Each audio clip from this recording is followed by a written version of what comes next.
сих пор нет ясности, что же представляли собой государственные, как иногда считают, символы Волжской Булгарии. Официальным источником является большая государственная печать царя Ивана Васильевича 1577 года и большая государева книга или царский титулярник 1672 года, который был изготовлен по указанию царя Алексея Михайловича. Помещенная на большой государственной печати печать болгарская, так называемая, представляет собой изображение животного, которое в силу своего небольшого размера слабо поддается идентификации. При всей логичности и разработанности гипотеза о барсе как о гербе средневековой Болгарии имеет ряд серьезных недостатков.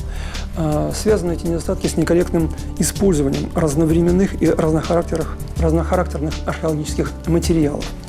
В вопросе интерпретации символов на печати Ивана Грозного весьма убедительной мне представляется точка зрения о том, что они связаны, скорее всего, с идеями самого Ивана Грозного, а не с теми территориями, которых они обозначали.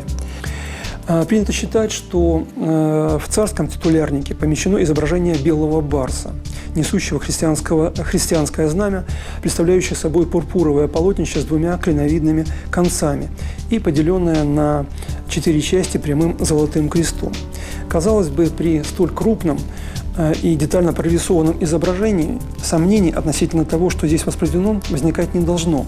Но именно эта детализация, очевидно, и породила столь неоднозначное отношение к его идентификации. Мы четко можем идентифицировать это животное как некого хищника, да?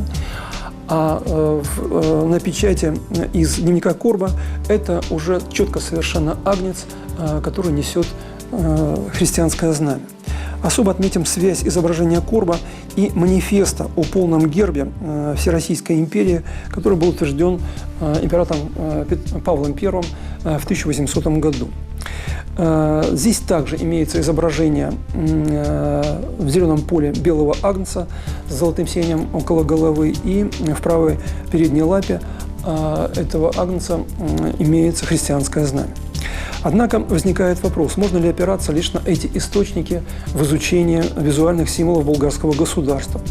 На мой взгляд, их явно недостаточно, и кроме этого необходимо помнить, что появились эти источники тогда, когда волжско-булгарское государство уже давно не существовало. И кроме того, изначально и в символике печати Ивана Грозного, как я уже говорил, и в последующих изображениях животное рассматривалось как искусственно принесенный образ, то есть придуманный, как считают, царем Иваном Грозным. Вот. Ну и последний момент, на который хотел бы обратить внимание, это то, что Волжская Булгария, а затем и Казанское ханство были исламскими государствами, и поэтому использование христианской символики там было, конечно же, невозможно. Ну и подводя итог нашему разговору, очевидно, необходимо задаться вопросом, а можно ли утверждать, как это делают некоторые исследователи, что у волжско-камских булгар имелась развитая система государственных символов. Ну, выскажу здесь свою точку зрения. Очевидно, все-таки здесь имеет место перенесение современных представлений о государстве и его институтах, имеется в виду государственная символика, на эпоху, которая, в принципе, не оперировала этими самыми понятиями. То есть понятиями, как государственный герб, государственный флаг. То есть в данном случае, на мой взгляд, имеет место смешения понятий символ власти и государственный символ, что, конечно же, не одно и то же.